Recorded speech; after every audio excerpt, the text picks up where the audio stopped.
Praise the lord. హల్లెలూయా. ప్రార్థన చేసుకుందామండి. మహాపరిశుద్ధుడా, అత్యంత ప్రేమ కలిగిన ప్రేమాపూర్ణుడైన మా పరలోకపు తండ్రి, మీకే వందనాలు, స్తుతులు, స్తోత్రాలు నాయనా. యేసు ప్రభువా, నీవు దేవుడు కాగల జనులు ఎంతో ధన్యులు అని సమస్త మానవాళికి మీ వాక్యం ద్వారా ప్రకటింపజేసిన తండ్రి, వందనాలు ప్రభువా.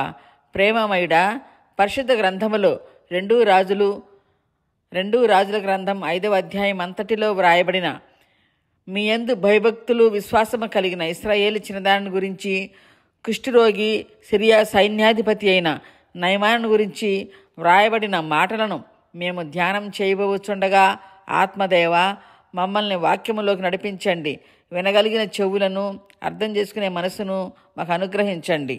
మహాజ్ఞాన సంపన్నుడైన మా పరమదేవ, జీవము గల ఈ మాటలను వింటున్న మాకు అర్థం చేసుకునే తగిన బుద్ధి, జ్ఞానం, వివేకములను మాకు అనుగ్రహించండి తండ్రి. ఇశ్రాయేలు చిన్నదానికి మీ యందు ఉన్న భక్తి విశ్వాసము కలిగిన జీవితాన్ని మాకు కూడా దయచేసి మేమంతా మిమ్మల్ని హత్తుకొని జీవించే బాధ్యత అనుగ్రహించమని యేసయ్య పరిశుద్ధ నామములో అడిగి వేడుకుంటున్నాము మా పరమ తండ్రి. ఆమేన్.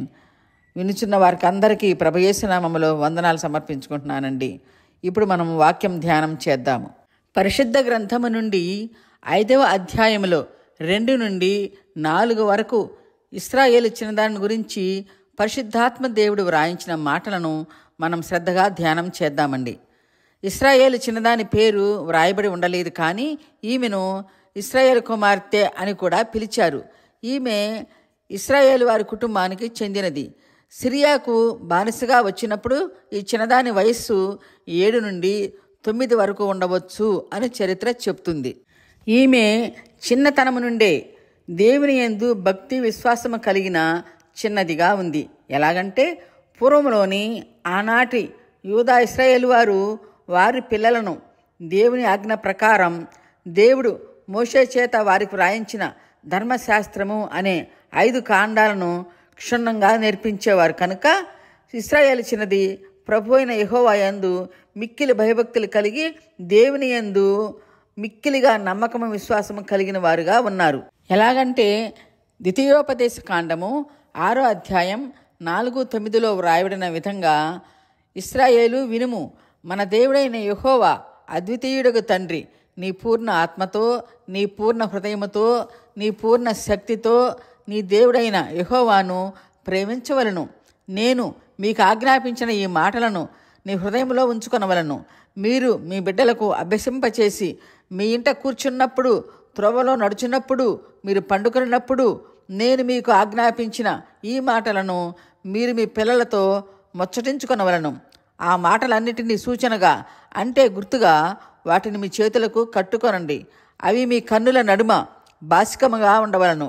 నీ ఇంటి ద్వారబంధముల మీదను మీ గౌనుల మీదను నా మాటలను వ్రాయవలను అని యెహోవా దేవుడు ఆనాటి ఇశ్రాయేలు ప్రజలకు ఆజ్ఞాపించాడు.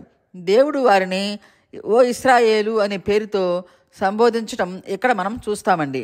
ఓ ఇశ్రాయేలు అని ఎందుకు పిలిచాడంటే, నా నామమున విమోచింపబడిన వారలారా అన్న అర్థంతో ఓ ఇశ్రాయేలు, నా ఆజ్ఞలన్నింటినీ మీకు నేను చెప్పిన విధంగా ఆచరించాలి అని దేవుడు ఇశ్రాయేలు ప్రజలకు ఆజ్ఞ ఇచ్చినందున ఆనాటి ప్రజలు ప్రతి ఒక్కరూ, పెద్దలు చిన్నలు అంటే ప్రతి కుటుంబంలోని వారంతా దేవుడు మోషేతో చెప్పించిన విధంగా ధర్మశాస్త్రము అనే ఆ 5 కాండాలను సంపూర్ణంగా పఠించేవారు. కనుక ఇశ్రాయేలు చిన్నది దేవుని యందు అంతటి భక్తి విశ్వాసం కలిగి ఉంది అని మనం తెలుసుకుంటాము. ఇశ్రాయేలు చిన్నది వయస్సులో చిన్నదైన విశ్వాసమైన ఆత్మీయ జీవితంలో అందరికంటే పెద్దదిగా ఎంచబడింది. దేవుని ప్రేమ కలిగి తల్లిదండ్రులు చాటున పెరిగిన ఈ చిన్న కుమార్తె సిరియా దేశానికి బానిసగా ఎలా కొనిపోబడింది? అంతటి భక్తి పరురాలైన ఈ ఇశ్రాయేలు చిన్నది దేవుని ప్రణాళికా సంకల్పంలోని భాగంగా ఇశ్రాయేలు దేశం నుండి సిరియా దేశానికి బానిసగా కొనిపోబడింది. అయితే ఈ చిన్నది సిరియా దేశానికి బానిసగా ఎలా కొనిపోబడింది, ఎవరు తీసుకుని వెళ్ళారు అన్న అంశం గురించి కూడా మనం కొంత తెలుసుకుందామండి. అప్పటి సిరియా దేశానికి బెన్హదదు రాజుగా ఉన్నాడు. ఆ సమయంలో ఆ దేశానికి సైన్యాధ్యక్షుడిగా నయమాను ఉన్నాడు. ఈ నయమాను గొప్ప యుద్ధవీరుడు, మహాపరాక్రమశాలి.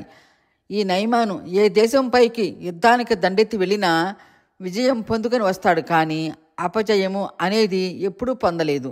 అయితే ఏ విజయంలోనైనా యెహోవా దేవుని వలననే పొందుకుంటున్నాడు, కానీ నయమానుకు ఆ సంగతి తెలియదు.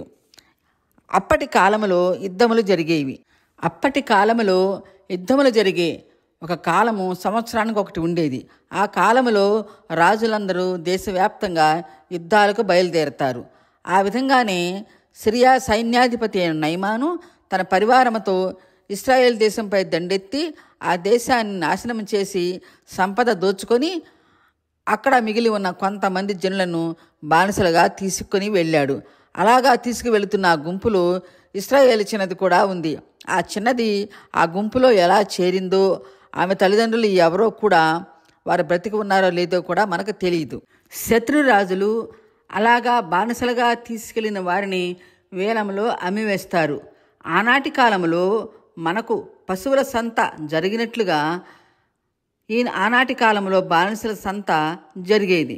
నలుదిక్కుల నుండి ధనవంతులు వచ్చి బానిసల యొక్క దేహదారుఢ్యమును రూపురేఖలను బట్టి ధర నిర్ణయించి కొనుగోలు చేసుకొని వెళ్ళేవారు. అయితే ఆ గుంపులో ఉన్న ఇశ్రాయేలు చిన్నది చక్కనిదైనందున నయమానుకు ఆ చిన్నదానిపై కొంత అభిమానం కలిగి తన ఇంటికి తీసుకుని వచ్చాడు. ఆ చిన్నది తన భార్యకు సహాయకారిగా ఉంటుందని తీసుకుని వచ్చి తన భార్యకు అప్పగించాడు. అలాగా ఆ చిన్నది నయమాను దృష్టికి ఆకర్షించినందున ఆ చిన్నదానిని తన ఇంటికి తెచ్చుకున్నాడు. బానిసగా వచ్చిన ఈ చిన్నది తన యజమానురాలకు సేవ చేస్తూ మిగిలిన సమయంలో తనకు తన తల్లిదండ్రులు నేర్పించిన భక్తి జీవితం గడుపుకుంటూ ఆ ఇంటిలో ఉంటుంది. మనం వినిన ఈ మాటలను బట్టి ఇశ్రాయేలు చిన్నది ఇశ్రాయేల్ దేశం నుండి సిరియా దేశానికి ఎలా బానిసగా వచ్చింది అనేది మనం తెలుసుకున్నామండి. ఈ విధంగా ఆ ఇశ్రాయేలు చిన్నది కుమార్తె స్థానం నుండి బానిస స్థానానికి చేరింది. పరిశుద్ధ గ్రంథములో ఈ చిన్నదాని పేరు ఎందుకు అంత ప్రాముఖ్యత పొందుకుంది, ఆనాటి కాలంలో ఆమె ఏమి చేసి అంత పేరు తెచ్చుకుంది అనేది కూడా మనం తెలుసుకుందాము. ఆయన సిరియా దేశానికి గొప్ప సైన్యాధిపతి అయినందున ఆయనకు తన జీవితంలో కానీ కుటుంబంలో కానీ ఎందులోనూ కూడా ఏమీ తక్కువ లేదు. అలాగా సకల సంపదలు ఉన్నాయి, కానీ ఆయనకి ఆరోగ్యం లేదు. ఆరోగ్యమే మహాభాగ్యమైనందున నయమానుకు అతని కుటుంబమునకు ఆయన ఆరోగ్యాన్ని బట్టి మానసిక వేదన, ఎవరికీ తెలియని చెప్పుకోలేని మానసిక చింత వేదన కలిగిన వారుగా ఉన్నారు. కానీ అది కూడా ఎవరికీ తెలియదు, ఎందుకంటే ఆయనకి ఆరోగ్యం లేదు కనుక. ఏమిటి ఆ అనారోగ్యం అంటే ఆయనకు కుష్ఠవ్యాధి. నయమానుకు కుష్ఠవ్యాధి ఉందని ఆ దేశంలో ఎవ్వరికీ తెలియదు. అది ఎలాగంటే ఆయన సేనాధిపతి కనుక ఆయన వేసుకునే బట్టలను బట్టి ఆయనకు కుష్ఠరోగం ఉందని ఎవ్వరికీ తెలియదు. అయితే నయమాను ఒక రోజున రాజు సన్నిధి నుండి ఇంటికి వచ్చి బట్టలు మార్చుకుంటూ ఉన్నప్పుడు అనుకోకుండా ఈ చిన్నది పని పాటలు చేసుకుంటూ అటువైపు చూసింది. చూసిన వెంటనే నయమానుకు కుష్ఠవ్యాధి ఉందని గ్రహించుకోగలిగింది. తడవ చేయకుండా వెంటనే ఆమె తన యజమానురాలు దగ్గరకు వచ్చి, అమ్మగారు, షామ్రోన్లో ఒక ప్రవక్త గారు ఉన్నారు. ఆ ప్రవక్త దగ్గరకు నా ఏలినవాడైన నా యజమానుడు వెళ్ళవలనని నేనెంతో కోరుకుంటున్నాను. ఆ ప్రవక్త నా ఏలినవానికి కలిగిన కుష్ఠరోగమును బాగు చేస్తాడు అని ఆ చిన్నది తన యజమానురాలతో చెప్పింది. ఈ మాటలు 2 రాజుల గ్రంథం 5వ అధ్యాయం 3-4 మాటలలో చూస్తాము. అయితే ఇక్కడ మనం గమనించినట్లయితే బానిసలు ఎంతో భయంగా బతుకుతూ ఉంటారు. కానీ ఈ చిన్నది అలాగా ఏమీ భయపడకుండా నిర్భయంగా తన యజమానురాలతో చెప్పింది. ఒకవేళ నయమానుకు స్వస్థత కలగకపోతే నా స్థితి ఏంటి అని కూడా ఆమె అనుకోకుండా, నేను నమ్మిన నా దేవుడు గొప్పవాడు, నా యజమానునికి ప్రవక్త గారి ద్వారా స్వస్థతనిస్తాడు అన్న ప్రగాఢమైన విశ్వాసంతో ఉంది కనుక భయం బెదురు లేకుండా తన యజమానురాలతో మాట్లాడింది. అయితే నయమాను భార్య తన బానిస చెప్పిన ఆ చిన్నదాని మాటలు విన్న ఆ యజమానురాలు ఆ చిన్నది చెప్పిన ఆ మాటలను శ్రద్ధగా వినింది. కానీ ఏంటి నీ గోలప్పు అవతలకి అని అనకుండా నయమాను భార్య ఆ చిన్నది చెప్పిన మాటలను శ్రద్ధగా వినింది. నయమాను భార్య ఎందుకు అంత శ్రద్ధగా విన్నదంటే, అసలు నయమాను దంపతులకు యెహోవా దేవుడంటే వారికి తెలియదు. వారు విగ్రహారాధికులు. నయమాను తన వ్యాధి బాగు చేసుకుంటానికి ఎంతో డబ్బు వ్యయం చేసినా, ఏ దేవతల దగ్గరికి వెళ్ళినా, ఎవరి దగ్గరికి వెళ్ళినా స్వస్థత పొందుకోలేదు. ఎక్కడికి వెళ్ళినా నయమానుకు ఆరోగ్యం కుదుటపడలేదు కనుక నయమాను భార్య ఆ చిన్నదాని యొక్క తన దినచర్య, ఆమె యొక్క భక్తి జీవితం కూడా చూస్తూ గమనించినందున ఆ బాలిక చెప్పిన మాటలను విశ్వాసముంచి తన భర్త అయిన నయమాను దగ్గరకు వచ్చి ఇశ్రాయేలు చిన్నది చెప్పిన మాటలను చెప్పింది. నయమాను కూడా చిన్నది చెప్పిన మాటలను బట్టి భార్య చెప్పిన దానికి అంగీకరించి వెంటనే సిరియా రాజు దగ్గరికి వెళ్ళి, రాజా, బానిసగా నా దగ్గర ఉన్న ఇశ్రాయేలు చిన్నది నా అనారోగ్యమును గురించి మాట్లాడుతూ నన్ను ఇశ్రాయేల్ రాజధాని అయిన షామ్రోన్లో ఉన్న ప్రవక్త దగ్గరకు వెళ్ళమని, ఆ ప్రవక్త గారి ద్వారా నీకు స్వస్థత కలుగుతుంది అని చెప్పింది కనుక నేను షామ్రోన్ వెళ్ళటానికి అనుమతి ఇవ్వవలసిందిగా కోరుచున్నాను అని నయమాను రాజుగారికి విన్నవించుకున్నాడు. అందుకు రాజు ఒప్పుకొని ఇశ్రాయేల్ రాజుకు కూడా తన తరపున ఒక వినతి పత్రం రాసి పంపించాడు. ఇక్కడ మనం గమనించినట్లయితే చిన్నదాని మాటలో యజమానురాలు నమ్మి భర్తకు చెప్పింది. నయమాను కూడా ఆ మాటలను విశ్వసించి అనుమతి కోసం రాజు దగ్గరకు వెళ్ళినప్పుడు సిరియా రాజు కూడా ఆ మాటలకు సమ్మతించటం అనేది ఒక గొప్ప వరంగా భావిస్తాము. ఎందుకంటే జీవము గల దేవుని ఎరుగని ఈ అన్యులందరూ ఆ బాలిక మాటలు విశ్వసించారు. అంటే ఆ బాలిక మాటలు విశ్వసించారు అంటే దానిలో దేవుని ప్రణాళిక ఎంతో దాగి ఉంది అని మనం గమనించగలుగుతామండి. అలాగా నయమాను రాజుగారి అనుమతితో ఖజానాకు వెళ్ళి షామ్రోన్లో ఉన్న ప్రవక్త గారి కోసం కొన్ని విలువైన బహుమతులు, వస్త్రములు, వెండి, డబ్బు, బంగారము తీసుకుని రథమునెక్కి తన పరివారంతో కలిసి ముందు ఇశ్రాయేల్ దేశమునకు వెళ్ళి ఇశ్రాయేల్ దేశపు రాజు అయిన యెరోబామును కలుసుకొని బెన్హదదు రాసి ఇచ్చిన సిఫారసు లెటర్ను ఇశ్రాయేల్ రాజుకు అందించాడు. అప్పుడు ఇశ్రాయేల్ రాజు ఆ లెటర్ చదివి, నయమాను రోగం పోగొట్టడానికి నేను ఏమైనా దేవుడినా? మా దేశాన్ని, మా జనులను మోసం చేయటానికి వీరు ఈ విధంగా వేషం వేసుకుని వచ్చారని తన వస్త్రాలు చించుకొని దేవుని ఎదుట దుఃఖపడ్డాడు. ఈ సంగతి తెలుసుకున్న ఎలీషా ప్రవక్త గారు ఇశ్రాయేల్ రాజుకు ఈ విధంగా కబురు పంపాడు. ఇశ్రాయేల్ రాజా, నీవెందుకు వస్త్రాలు చింపుకొని భయపడుచున్నావు? షామ్రోనులో దేవుని ప్రవక్త ఒకరు ఉన్నారని వారు తెలుసుకుంటారు. నువ్వు నెమ్మదిగా ఉండు అని సేవకుని ద్వారా యెరోబాము రాజుకు వర్తమానం పంపించాడు. ఆ తరువాత నయమాను తన రథమునెక్కి పరివారముతో షామ్రోనుకు వచ్చి ప్రవక్త ఇంటి ముందు రథముపై నిలుచుని ప్రవక్త గారికి వర్తమానం పంపించాడు. పరిశుద్ధాత్మ ద్వారా ఇదంతా గమనిస్తున్న ఎలీషా ప్రవక్త గారు ఇంటి లోపల నుండి బయటకు రాకుండా తన సేవకుని పంపించాడు. యొర్దాన్ నదిలో 7 సార్లు మునిగి లేవమని శుద్ధి కలుగుతుంది అని చెప్పి పంపించాడు. ప్రవక్త గారి పరిచారకుని మాటలు విన్న నయమాను కోపోద్రిక్తుడయ్యాడు. ఎందుకంటే నేను సిరియా దేశము నుండి ఆయన ఇంటి ముందుకు వచ్చి నిలబడితే బయటకు వచ్చి నన్ను చూడకుండా, నా రోగమును పరామర్శించకుండా, ఆ రోగం మీద తన చేతి వేళ్ళు ఆడించకుండా యొర్దాన్ నదిలో స్నానం చేయమంటాడా? ఈ దేశపు యొర్దాన్ నది కన్నా మా సిరియా దేశంలో ఉన్న నదులు ఎంతో గొప్పవి కావా అని కోపోద్రిక్తుడై తన పరివారముతో అక్కడ నుండి సణుగుతూ వెనక్కి తిరిగి వెళ్ళిపోయాడు. అలాగా నయమాను కోపోద్రిక్తుడై సణుగుతూ తన పరివారముతో వెనక్కి తిరిగి వెళ్ళిచుండగా ఆ వెళ్ళే మార్గములో నయమాను దాసుడు ఒకడు భయపడకుండా నయమానుతో ఇలాగా మాట్లాడాడు. నాయనా, ఆ ప్రవక్త ఏదైనా ఒక గొప్ప కార్యం చేయమని చెప్తే చేస్తావు కదా? అయితే స్నానము చేసి శుద్ధుడవు కమ్ము అన్న మాట ఎంతో గొప్పది కదా. ఒకసారి ఆలోచించు నాయన అన్నట్లుగా ఆ దాసుడు తన సైన్యాధిపతి అయిన నయమానుకు చెప్పాడు. అయితే సైన్యాధిపతి అయిన నయమాను తన దాసుని మాటలను నిరాకరించకుండా ఆలకించి వెంటనే తన పరివారంతో మరలా వెనక్కి వచ్చి యొర్దాన్ నదికి వెళ్ళి ప్రవక్త గారు చెప్పినట్టుగా ఆ నీటిలో 7 సార్లు మునిగి లేచాడు.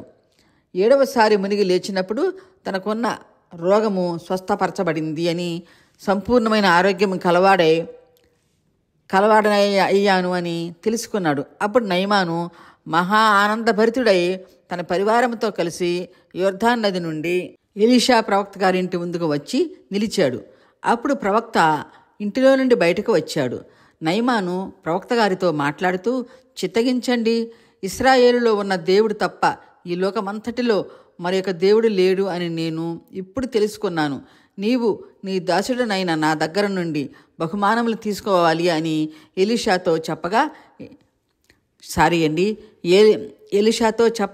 ఎలీషా, నేను ఎవని సన్నిధిలో నిలబడి ఉన్నానో ఆ ఇశ్రాయేల్ దేవుడైన యెహోవా జీవముతోడు నీ దగ్గర నుండి నేను ఏమీ తీసుకొనను అని చెప్పినప్పుడు నయమాను ఎలీషా ప్రవక్తను ఎంతో బ్రతిమలాడినను ఎలీషా ప్రవక్త గారు ఒప్పుకోలేదు. అంతటా నయమాను ఎలీషాతో మాట్లాడుతూ, నాయనా, యెహోవాకు తప్ప ఇంకా ఏ బలి అయినను ఇతర దేవతలకు కానీ ఏ దేవతకైనా అర్పించను. 2 కంచర గాడిదల మోయగలిగిన అంత మన్ను నీ దాసుడని నాకు ఇప్పించండి.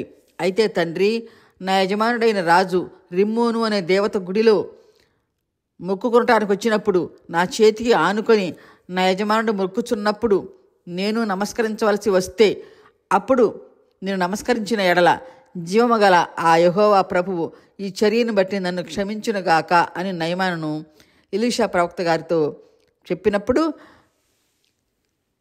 నయమాను ఎలీషా ప్రవక్త గారితో విన్నవించుకున్నప్పుడు ఎలీషా ప్రవక్త నయమానుతో, యెహోవా నేను క్షమిస్తాడు, నెమ్మది కలిగి పొమ్మని సెలవిచ్చాడు. అంతటా నయమాను సంపూర్ణ ఆరోగ్యము నెమ్మది కలిగిన మనసుతో తిరుగు ప్రయాణం కొనసాగించాడు. ఇక్కడ మనం కొన్ని మాటలను చర్చించుకుందామండి.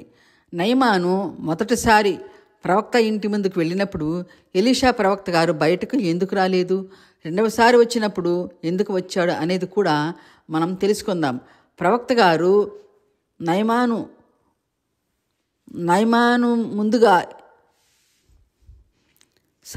ప్రవక్త గారు నయమానును ముందుగా ఎందుకు దర్శించలేదంటే, నయమాను గుర్రములతో రథములతో ఆర్భాటముగా అతిశయముగా వచ్చి రథం మీద నిలిచి ఉన్నందున ప్రవక్త గారు మొదటిసారి బయటకు రాలేదు. ఎందుకంటే నయమాను నేను సిరియా రాజు సైన్యాధిపతిని అన్న దర్పంతో అతిశయంతో రథం దిగకుండా రథముపైనే వాళ్ళ ఇంటి ముందు నిలిచి ఉన్నాడు. అంటే నయమాను తనకు తాను హెచ్చించుకున్నాడు, కానీ ఆ ప్రవక్త గారి దగ్గరకు వచ్చినప్పుడు తనకు తాను తగ్గించుకున్నట్లు మనకు వాక్యంలో కనిపించదు. కనుక ప్రవక్త బయటకు రాలేదు. ఈ మాటలు 2 రాజుల గ్రంథం 5వ అధ్యాయం 9-10లో మనము చూడగలుగుతాము. నయమాను తన దాసుని మాటలు విని వెనక్కి తిరిగి వచ్చి యోర్దానులో మునిగి శుద్ధుడై ప్రవక్త దగ్గరకు వచ్చినప్పుడు రథము దిగి ప్రవక్త ముందర నిలిచి, చిత్తగించండి అని ప్రాధేయపూర్వకంగా నయమాను ప్రవక్త గారితో మాట్లాడటం జరిగింది. ఈ మాటలు 2 రాజుల గ్రంథం 5వ అధ్యాయం 14 నుండి 16 వరకు మనం చూస్తాము. అలాగా నయమాను మొట్టమొదటిసారి ప్రవక్త గారి దగ్గరికి వచ్చినప్పుడు చిత్తశుద్ధి లేకుండా ప్రవక్త ఇంటి ముందు రథంపై నిలిచినందున ప్రవక్త బయటకు వచ్చి నయమానును దర్శించలేదు. రెండవసారి వెళ్ళినప్పుడు ప్రాధేయపూర్వకంగా రథము దిగి నిలిచి ఉన్నందున ఎలీషా ప్రవక్త గారు నయమాను దర్శించి మాట్లాడటం జరిగింది. మరలా కూడా నయమాను ఇశ్రాయేలు చిన్నది చెప్పిన మాటలను తన భార్య ద్వారా విన్నప్పుడు ఇశ్రాయేల్ దేవుని నమ్మి విశ్వాసముంచి సిరియా దేశం నుండి షామ్రోనుకు వచ్చాడు. ప్రవక్త గారు తన దగ్గరకు వచ్చి తనను చూడలేదని సణుగుతూ వెనక్కి తిరిగి వెళ్ళుచున్నప్పుడు తన దాసుని మాటలు విని సమ్మతించాడు. కానీ ఏమిరా, నీవు కూడా నాకు చెప్పేవంత వాడివయ్యావా అని అనకుండా దాసుని మాటలను గౌరవించి తిరిగి వచ్చి యోర్దానులో 7 సార్లు మునిగి శుద్ధుడయ్యాడు. ఆ విధంగా ఇశ్రాయేలు చిన్నదాని ద్వారా నయమాను ఇశ్రాయేల్ దేవుడిని తెలుసుకున్నాడు. ఇశ్రాయేల్ దేశములోని మన్ను సిరియా దేశమునకు తీసుకుని వెళ్ళి అక్కడ బలిపీఠము కట్టి యెహోవా దేవునికే బలులు అర్పించాడు, కానీ ఇంకా ఏ దేవునికి ఏ దేవతకు బలులు అర్పించలేదు.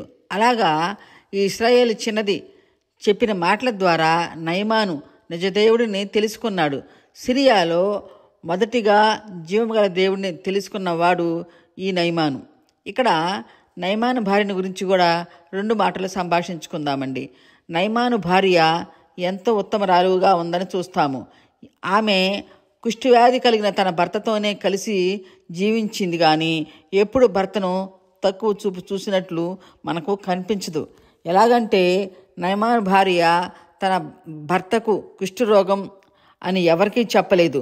ఇశ్రాయేలు చిన్నదాని మాటలు విని నమ్మి భర్తకు చెప్పి అతన్ని బలపరిచి షామ్రోనుకు పంపించింది. కానీ ఎన్నో మందులు వాడాము, ఎన్నోసార్లు చూసాము, ఎంతో చేశాము, ఈ కుష్టి ఏమవుతుంది అని అనుకోలేదు. కానీ భర్తను బలపరిచి షామ్రోనుకు పంపించి నిజదేవుడిని తెలుసుకునేటట్లుగా ఆమె కూడా చేసింది, స్వస్థత పొందింపజేసింది. ఇలాగా ఇశ్రాయేలు చిన్నది జీవము గల దేవుడిని వాళ్ళకి పరిచయం చేసి సిరియాలో ఆ దేవుని గురించి ప్రకటింపజేసింది, తెలియపరిచింది.